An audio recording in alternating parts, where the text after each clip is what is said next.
Yo quiero que ustedes abran sus Biblias en Primera de Pedro, capítulo 2, y leamos los versículos 11 y 12.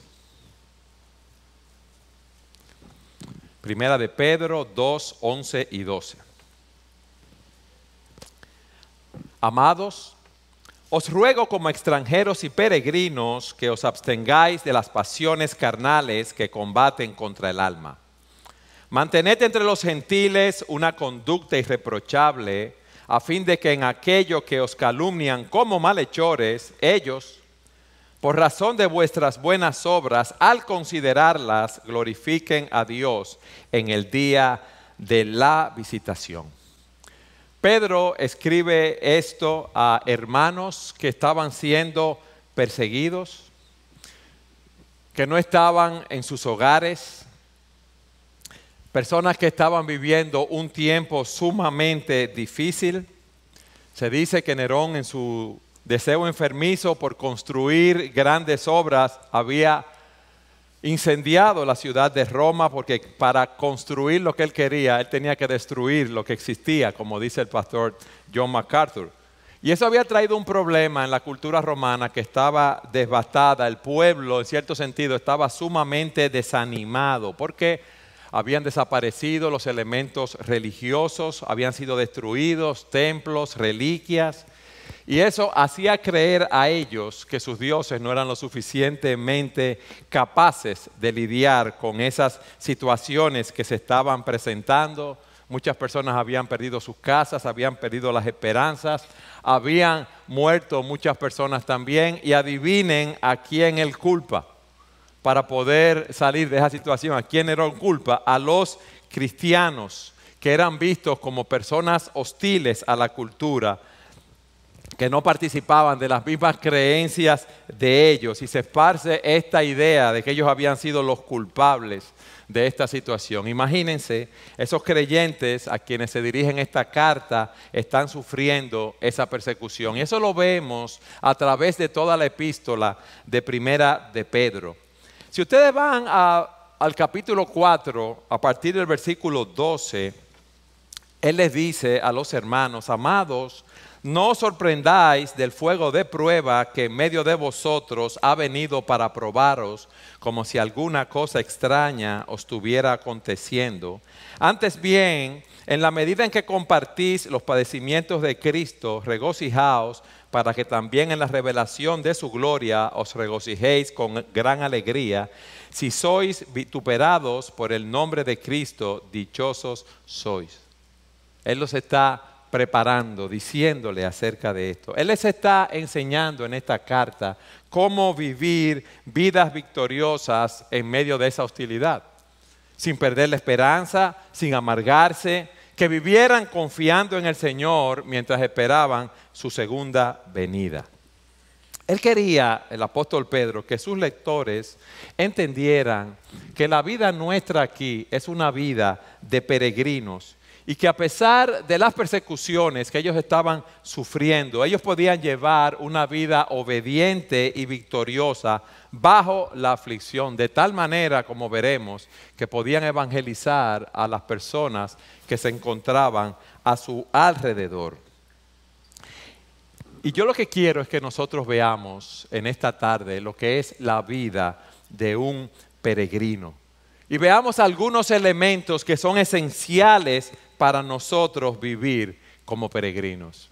Fíjense cómo lo primero que él le dice es: amados, os ruego como extranjeros y como peregrinos que os abstengáis de las pasiones carnales que combaten contra el alma. Lo primero que nosotros debemos hacer es tener una mentalidad de peregrino. Y parece raro que yo empiece hablando de eso, pero con eso es que empieza él. Pedro dice en diferentes ocasiones que nosotros debemos vivir como extranjeros y peregrinos. Y yo creo que esa mentalidad no está presente en muchos de nosotros, o se ha desvanecido, o creemos que somos un cuarto, un 25% de peregrinos, y no es así. Pedro utiliza dos palabras para describir la condición de los cristianos en el mundo. Nosotros somos extranjeros y peregrinos. ¿Qué es un extranjero? Alguien que vive en un país sin el derecho de su ciudadanía. O sea que carece de los privilegios que conlleva la ciudadanía de un país. Ese es un extranjero. Un peregrino es una persona que viene de otro país y llega allí a otro país, ¿verdad? Para residir temporalmente con los nativos de esa tierra, porque él va camino a su país, a su lugar de destino. Es una persona que anda de paso por un país en el que reside temporalmente, porque su hogar, repito, está en otro lugar. Y así se describe en las Escrituras a los patriarcas en sus peregrinaciones. Por ejemplo, cuando se habla en Hebreos 11:9, se dice, hablando de Abraham, que salió sin saber para dónde iba y buscaba una ciudad cuyo arquitecto y constructor es Dios. Se dice, por la fe habitó como extranjero en la tierra de la promesa, como en tierra extraña, viviendo en tiendas como Isaac y Jacob, coherederos de la misma promesa. Y en Hebreos 11:13, hablando de los cristianos, dice, todos estos murieron en fe sin haber recibido las promesas, pero habiéndolas visto y aceptado con gusto desde lejos, confesando que eran extranjeros y peregrinos sobre la tierra. Cuando los israelitas eran esclavos en Egipto y extranjeros, antes de entrar a la tierra prometida, se nos dice en Hechos, capítulo 7, versículo 6, y Dios dijo así, que sus descendientes serían extranjeros en una tierra extraña y que serían esclavizados y maltratados por 400 años. Nosotros, mis amados, debemos desarrollar esa mentalidad, porque nosotros no somos ciudadanos de este país, vamos a decirlo así, de esta tierra. Somos ciudadanos dominicanos, pero no pertenecemos aquí. Nosotros somos ciudadanos celestiales. Filipenses capítulo 3, versículo 20 nos dice, porque nuestra ciudadanía está ¿dónde? En los cielos, donde también ansiosamente esperamos a un Salvador, el Señor Jesucristo. Y en Hebreos 13:14 se nos dice, porque no tenemos aquí una ciudad permanente, sino que buscamos la que está por venir. Nosotros debemos vernos así como extranjeros y peregrinos en un mundo que está bajo el dominio del maligno. Nosotros nos movemos en un mundo que está dominado por el príncipe de la potestad del aire, el espíritu que ahora opera en los hijos de desobediencia. Y una persona que es extranjero y peregrino, que son palabras sinónimas, tiene una mentalidad diferente de la mentalidad de un ciudadano que vive permanentemente en un país. ¿Por qué? Porque ese viajero no vive de acuerdo a las normas y costumbres de ese país extranjero. Él puede adoptar alguna de esas normas y costumbres para no ofender a las personas que viven en ese país, siempre y cuando esas costumbres no sean contrarias a la ley de Dios. Es como dice un autor, somos súbditos del reino de Dios y es por las leyes de ese reino que debemos regir nuestras vidas. Somos responsables cumpliendo nuestros deberes en la tierra, pero nuestra ciudadanía está en el cielo y las leyes del cielo son supremas para nosotros. Y una de las cosas, repito, que me estoy cuestionando es qué tanto nosotros nos estamos apegando a la vida aquí. ¿Qué tanto nosotros nos hemos olvidado del destino que tenemos en mente, como predicaba Sugel en esta mañana? Cuando un extranjero, un peregrino, pasa por un lugar, disfruta de la belleza del lugar, pero no se queda en ese sitio. Cuando usted llega de visita a una casa o llega a un hotel, usted no se instala en esa casa o en ese hotel como si esa fuera su residencia definitiva. Usted no empieza a decorar la habitación de un hotel. Usted no empieza a decorar la habitación de una casa donde usted es huésped. ¿Por qué? Porque usted no va a vivir permanentemente allí. Usted sabe que está de paso y que esa no es su residencia definitiva. Y eso debe afectar nuestra manera de vivir. porque nosotros no echamos raíces en ese hogar, en ese lugar, porque ese no es nuestro hogar. Y me llama la atención algo que dice John Piper, hablando de esto. Dice, la razón por la cual somos extranjeros, la vemos en 1 de Pedro 2:9, donde dice, pero vosotros sois linaje escogido, real sacerdocio, nación santa, pueblo adquirido para posesión de Dios, a fin de que anunciéis las virtudes de aquel que os llamó de las tinieblas a la luz.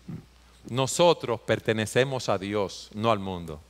Nosotros somos ciudadanos temporales de la República Dominicana porque nacimos aquí, pero nosotros debemos cultivar esa mente de peregrinos. Peregrinos que no se conforman a los patrones pecaminosos de este mundo, sino que piensan y actúan conforme a los principios bíblicos en su deseo de glorificar a Dios. Y por eso es que nosotros debemos evaluar todo lo que tenemos a nuestro alrededor a la luz de los principios de la palabra de Dios.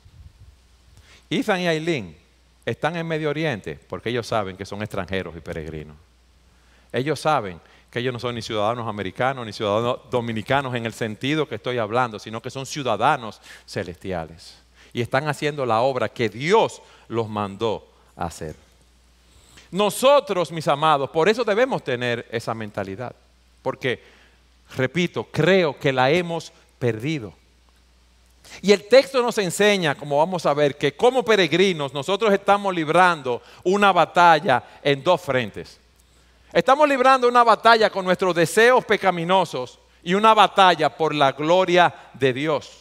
Hay una batalla que nosotros estamos librando primero a nivel de nuestros deseos, en relación a lo que pensamos, en relación a lo que sentimos.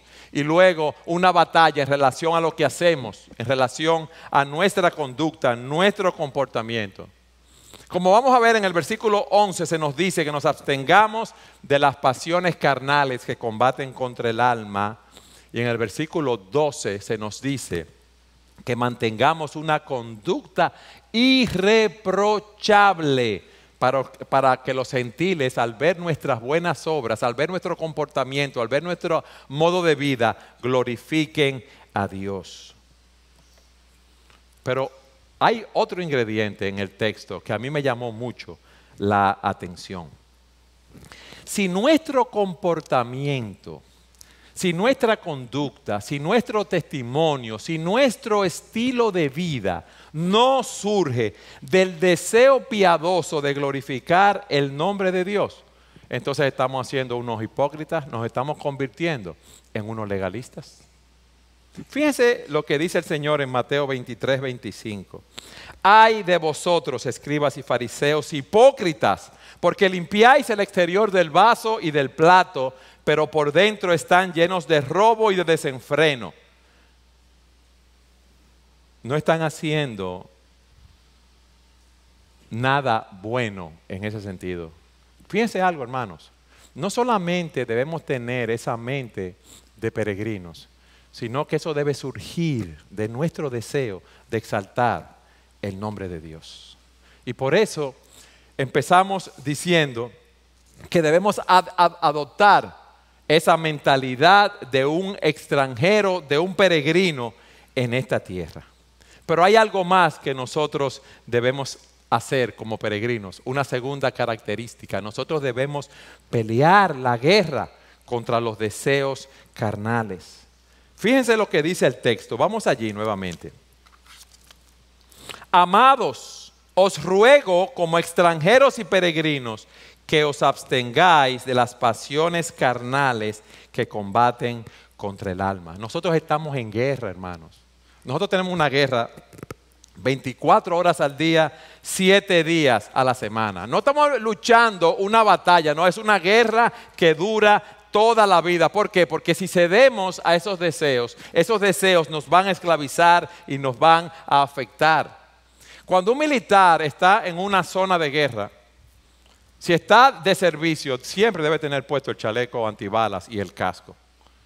Y si es una zona peligrosa donde están, que pueden haber ataques con morteros, con bombas, deben estar las 24 horas con el chaleco antibalas y con el casco y con todo el equipo de protección. No importa que haga calor, no sea que le incomode, no importa lo que pase, debe estar preparado para esa guerra. Y es como dice el pastor John MacArthur, los deseos carnales son personificados como un ejército de rebeldes o guerrilleros que buscan destruir por todos los medios el gozo, la paz y la utilidad de los cristianos. Y Pedro le está diciendo a esos hermanos que se abstengan de las pasiones carnales que combaten contra el alma, que nos mantengamos alejados de ella. Y nos preguntamos, ¿cuáles son esas pasiones carnales? Si vamos a Primera de Pedro, capítulo 4, quiero que vayamos allí. Dice a partir del versículo 2, que debemos vivir el tiempo que nos queda en la carne, no ya para las pasiones humanas, sino para la voluntad de Dios, porque el tiempo ya pasado os es suficiente para haber hecho lo que agrada a los gentiles, habiendo andado en sensualidad, lujurias, borracheras, orgías, embriagueces y abominables idolatrías. Nosotros debemos evitar todos esos deseos de la naturaleza caída en sus expresiones públicas y privadas. Si vamos a Gálatas capítulo 5, versículo 19 en adelante se nos dice, ahora bien, las obras de la carne son evidentes, las cuales son inmoralidad, impureza, sensualidad, idolatría, hechicería, enemistades, pleitos, celos, enojos, rivalidades, disensiones, sectarismos, envidias, borracheras, orgías y cosas semejantes, contra las cuales os advierto, como ya os lo he dicho antes, que los que practican tales cosas no heredarán el reino de Dios. Fíjense que esos textos hablan de pasiones humanas, de deseos carnales.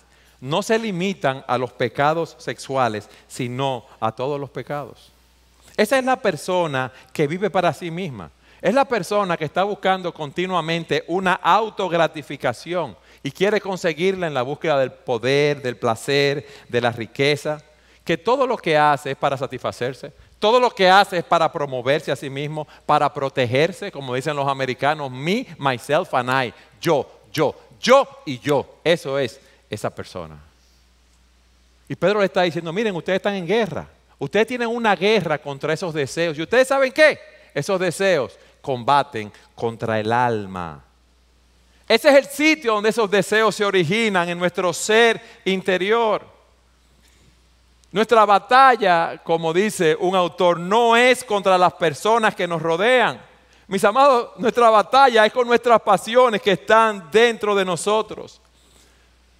El evangelista Moody decía que su mayor problema era él mismo. Ese es el mayor problema que él tenía, que él estaba luchando continuamente con sus apetitos, con sus pecados. Y eso es lo que nosotros debemos hacer. Y Pedro le está diciendo, miren, ustedes son extranjeros, son peregrinos. Ahora la pregunta que yo te hago es, ¿qué tanto tú has amamantado pecados, pasiones carnales, deseos, obras de la carne y estás viviendo a la luz de eso? Porque todos tenemos esa lucha. Todos la tenemos. Pablo la tenía. Por eso es que él dice en Romanos 7, 21, así que, queriendo yo hacer el bien, hallo la ley, que el mal está presente en mí. Porque en el hombre interior me deleito con la ley de Dios, pero veo otra ley en los miembros de mi cuerpo que hace la guerra contra la ley de mi mente y me hace prisionero de la ley del pecado que está en mis miembros. El pecado guerrea dentro de nosotros y quiere controlarnos. Y es una realidad de la cual ninguno de nosotros va a poder escapar. Entonces, ¿qué tenemos que hacer? Enfrentarlo. Una guerra en nosotros, entre el deseo, óyeme bien, de hacer nuestra voluntad o hacer la voluntad de Dios. Ay, pero Eduardo, yo pensaba que mi problema era este país, que me incomoda, me molesta. Yo creía que el problema era mi cónyuge, o mis hijos, o mi jefe, o mi vecino, o la empresa donde yo trabajo. No. Tu mayor problema, tu mayor batalla es con tus deseos que quieren reinar en tu vida. Tú quieres que las cosas se hagan a tu manera. Nosotros queremos reinar nosotros. Queremos gobernar nuestras propias vidas. Nosotros no queremos que Dios reine. Somos atrapados por esos deseos, el placer, el confort, los amigos, los juegos. Por eso Santiago dice, ¿de dónde vienen las guerras y los pleitos entre vosotros? ¿No vienen de vuestras pasiones que combaten en vuestros miembros? Que os abstengáis de los deseos que combaten. ¿Contra qué? Contra el alma. Esa batalla contra el pecado empieza librándose en la mente, porque esos pecados empiezan en la mente. Y si vamos a luchar, si vamos a guerrear, debemos hacerlo en la mente, porque eso nos afecta. Si ustedes van a Primera de Pedro, capítulo 1, en el versículo 13 y 14, él dice, por tanto, ceñid vuestro entendimiento para la acción. Sed sobrios en espíritu, poned vuestra esperanza completamente en la gracia que se os traerá en la revelación de Jesucristo. Como hijos obedientes, no os conforméis a los deseos que antes tenías en vuestra ignorancia. Nosotros debemos luchar, mis amados, para llevar todo pensamiento cautivo a la obediencia a Cristo. No debemos dejarnos dominar por esas pasiones. Esas pasiones muchas veces son incitadas por vivir en este mundo que está controlado por el maligno. Como dice Juan, porque todo lo que hay en el mundo, la pasión de la carne, la pasión de los ojos y la arrogancia de la vida, no proviene del Padre, sino del mundo. Nosotros somos extranjeros y peregrinos. Por eso debemos tener esa mentalidad. Nosotros no pertenecemos a este mundo. Nosotros sí podemos luchar y vencer esas pasiones carnales porque hemos muerto con Cristo, porque nosotros hemos resucitado a una nueva vida que es totalmente opuesta a la vida del servicio a la carne y sus apetencias. Ya nosotros no somos esclavos del pecado. Mi hermano, tú puedes decirle no al pecado que te controla. No a esos malos pensamientos, no a esa codicia sexual, no a esa codicia material, no a ese deseo de mentir, de hacer las cosas mal hechas. ¿Por qué? Porque tenemos el poder de una nueva vida en Cristo y el Espíritu Santo que mora en nosotros nos capacita para vencer esas pasiones carnales. Pero vivimos en una cultura que nos bombardea con sensualidad, con inmoralidad, con un relativismo moral muy grande. En Cristo tenemos ese poder para vencer. Tú lo tienes. Pero lo que pasa es que tú no te ves a ti como un extranjero y peregrino y no estás consciente 24/7 de esa lucha que tenemos con las pasiones carnales. Fíjense, yo he dicho que tenemos el poder dado por Dios en el poder de su Espíritu para vencer el pecado. Yo no he dicho que somos perfectos. Yo no he dicho que hemos sido glorificados, sino que Cristo, en medio de nuestras luchas, por medio de su Espíritu, nos da el poder para vencer el pecado. Tú lo tienes. Vive a la luz de ese poder. En Romanos 8, versículo 13, dice el apóstol, así que, hermanos, somos deudores, no a la carne para vivir conforme a la carne, porque si vivís conforme a la carne, habréis de morir. Pero si por el Espíritu hacéis morir las obras de la carne, viviréis. Si por el Espíritu hacéis morir las obras de la carne. Porque todos los que son guiados por el Espíritu de Dios, los tales son hijos de Dios. En Romanos 13:14 se nos dice a partir del versículo 12, la noche está muy avanzada y el día está cerca. Por tanto, desechemos las obras de las tinieblas y vistámonos con las armas de la luz. Andemos decentemente como de día, no en orgías y borracheras, no en promiscuidad sexual y lujuria, no en pleitos y envidias, antes bien vestíos del Señor Jesucristo y no penséis en proveer para la lujuria de la carne. No penséis en proveer. Tú estás luchando con un pecado particular, llena tu mente de la palabra de Dios. Tú puedes despojarte, tú puedes desechar ese pecado. llenar tu mente de la palabra y practicar lo que te dice la palabra de Dios, memorizar la palabra, meditar en ella. Y cada vez que tú veas que viene esa tentación, que viene esa lucha, tú tienes que llenar tu mente con la palabra. Pablo dice a los Gálatas, andad por el Espíritu y no cumpliréis los deseos de la carne. Ser llenos de la palabra, que la palabra te controle. ¿Tú tienes amargura en tu corazón con alguna persona? ¿Con qué tú luchas? ¿Tú vives soñando despierto? Ay, si yo tuviera una mejor casa, si yo tuviera otro esposo, si yo viviera en otro país. ¿A ti no te ha pasado por la mente a veces, oye, ojalá que yo no fuera cristiano, aunque sea por un ratico, por unas cuantas horas, para hacer lo que yo me diera la gana? ¿Alguna vez, hombres casados, ustedes han pensado en tener un romance con una mujer que no es la suya? ¿O tú estás mirando pornografía en el internet u otro lugar? ¿O has soñado con encuentros sexuales ilícitos? Clama al Señor que te libre de la amargura, de la ira, de la pornografía, de la codicia. Clama al Señor que Él te va a librar de esos pecados que batallan con tu alma y te están dominando. Pídele que te ayude a atesorar su palabra. Pídele que te capacite para poder luchar con esos pecados. Pídele que te enseñe a amar a los demás. Pídele que te enseñe a ser bondadoso, misericordioso. Sé honesto acerca de tus luchas, porque todos tenemos luchas. Hombres y mujeres en diferentes áreas, en diferentes lugares. Lo que tenemos que hacer es clamar a Dios que nos libre de esos pecados.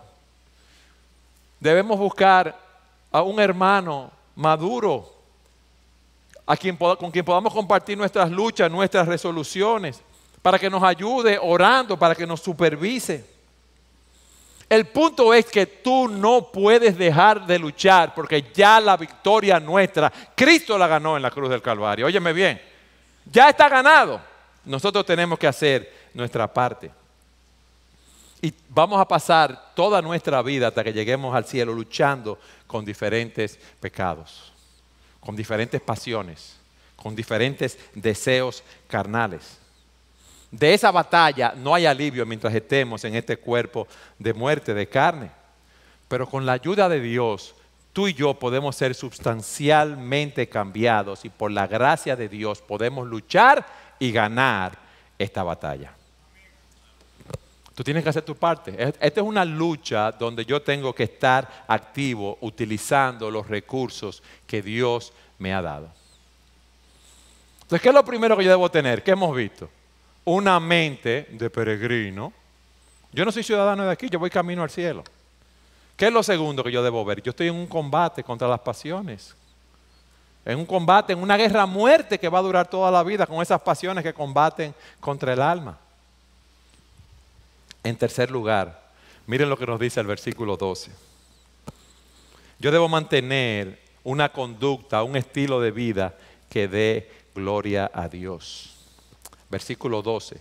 Mantened entre los gentiles, paganos, una conducta irreprochable, a fin de que en aquello que os calumnian como malhechores, ellos, por razón de vuestras buenas obras, al considerarlas, glorifiquen a Dios en el día de la visitación.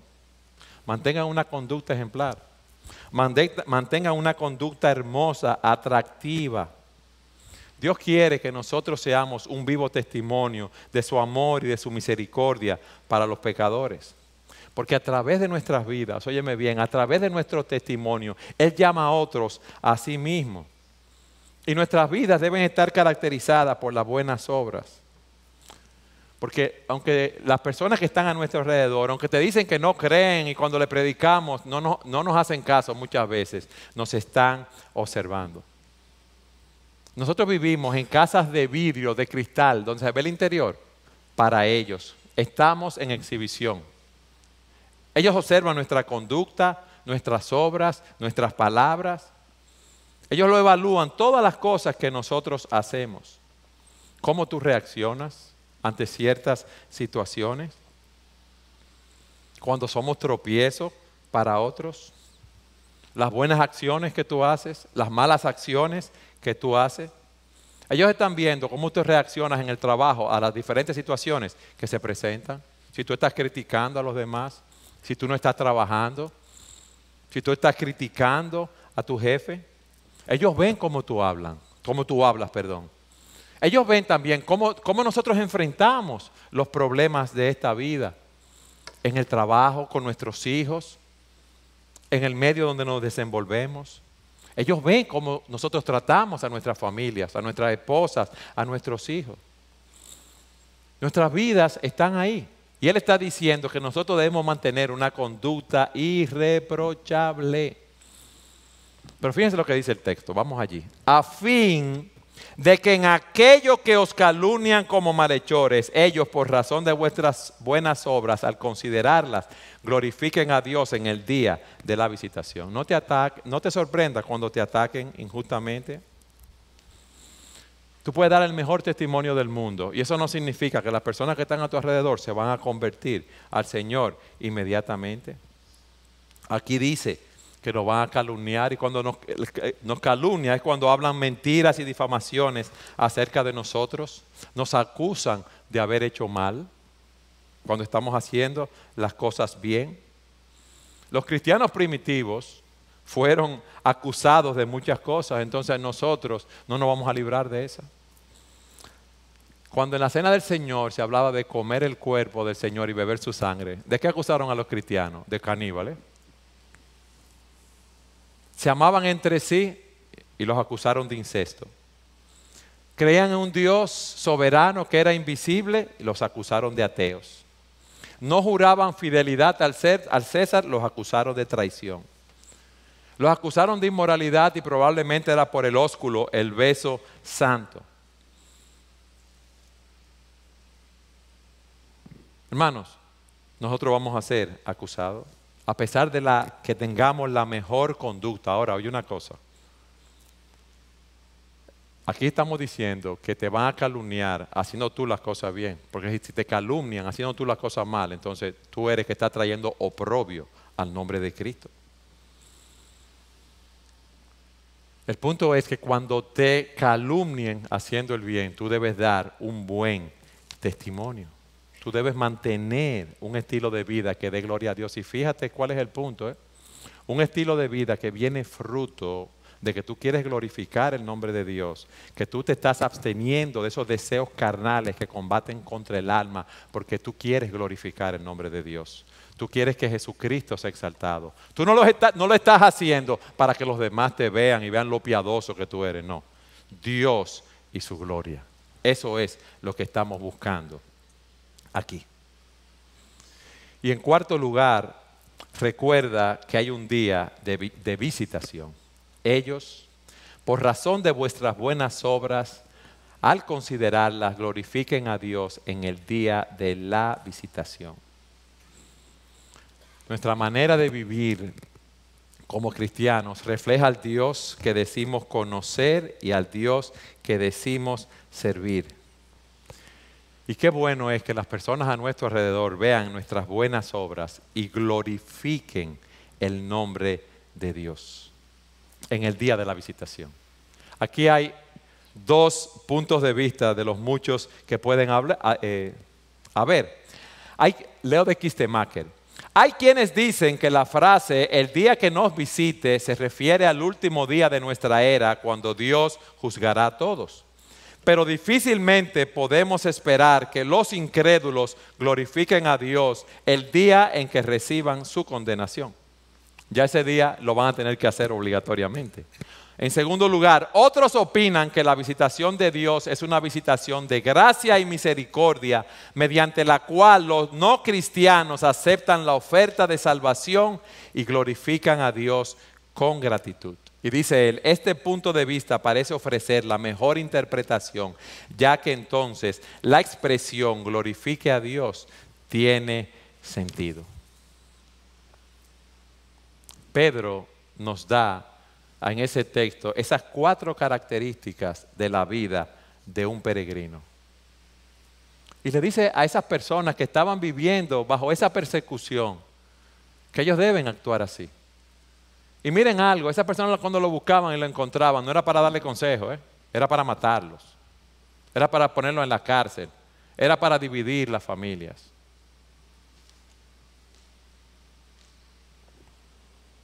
¿Tú quieres hacer una diferencia en el mundo? Vive para Cristo, pero vive de esa manera, de corazón, de adentro hacia afuera, batallando contra los deseos carnales, porque tú quieres exaltar el nombre de Cristo. Tu vida es la herramienta evangelística más poderosa cuando tu vida está rendida al Señor. El mundo te está observando. Muchos nos van a calumniar, muchos se van a burlar de nosotros, pero otros vendrán a Cristo a través de tu testimonio. Algunos van a creer por medio de tu ejemplo. ¿Qué es lo triste en el día que estamos viviendo? Como yo decía al principio, que no tenemos esa mentalidad de peregrinos. Y estamos tan centrados en las cosas de este mundo, en el trabajo, en la figura, en una serie de cosas que se nos está yendo el tiempo. Y usted pone a un cristiano, a una cristiana, al lado de una persona del mundo y no se ve una diferencia. Parece como si fueran ciudadanos residentes permanentes del planeta Tierra, no ciudadanos celestiales. Que la figura, que la belleza, que el gimnasio, que las actividades, que la reunión con los amigos, y no hay tiempo para estar en la iglesia, no hay tiempo para testificar, no hay tiempo para la obra de Dios. Pero los gentiles, los inconversos, los que no conocen a Dios nos están mirando, mis amados. Están mirando cuáles son nuestros valores. Están mirando el testimonio que nosotros le estamos dando. Dice un autor lo siguiente: Dios es el bien supremo del creyente y el disfrute de Él es la única cosa que da satisfacción y felicidad a nuestras almas. El ir al cielo y disfrutar plenamente de Dios es infinitamente mejor que cualquier cosa que podamos tener en esta tierra. Oye bien, el ir al cielo y disfrutar plenamente de Dios es infinitamente mejor que cualquier cosa que podamos tener en esta tierra. Padres, madres, maridos, esposos, esposas, hijos o la compañía de amigos terrenales no son sino sombras, pero el disfrute de Dios es la sustancia. Las cosas de esta tierra, dice él, son como pequeños rayos de luz, pero Dios es el sol. Las cosas de esta tierra son como pequeñas gotas de agua, pero Dios es la fuente. Dios es el océano. Vale la pena vivir como peregrinos camino al cielo, porque allí nos espera el mayor de los bienes del mundo, Dios mismo. ¿Por qué vamos a poner nuestros ojos y gastar nuestras vidas en las cosas de esta tierra cuando Dios es nuestro sumo todo bien y nuestra porción está con Él en los cielos? Mis amados, esta realidad, lo que nosotros oímos esta mañana, y esta realidad que vemos aquí, debe llevarnos a vivir para Dios los años de vida que nos quedan. Dios nos llama a un estilo de vida radical. ¿Y cuál es ese estilo de vida radical? La vida del peregrino que está descrita aquí en 1 de Pedro. Y Él nos ha dicho esas 4 verdades que debemos adoptar, esa mentalidad de que somos peregrinos en esta tierra. En segundo lugar, que debemos combatir contra los deseos carnales que combaten con nuestras almas. En tercer lugar, que debemos mantener una conducta irreprochable en este mundo.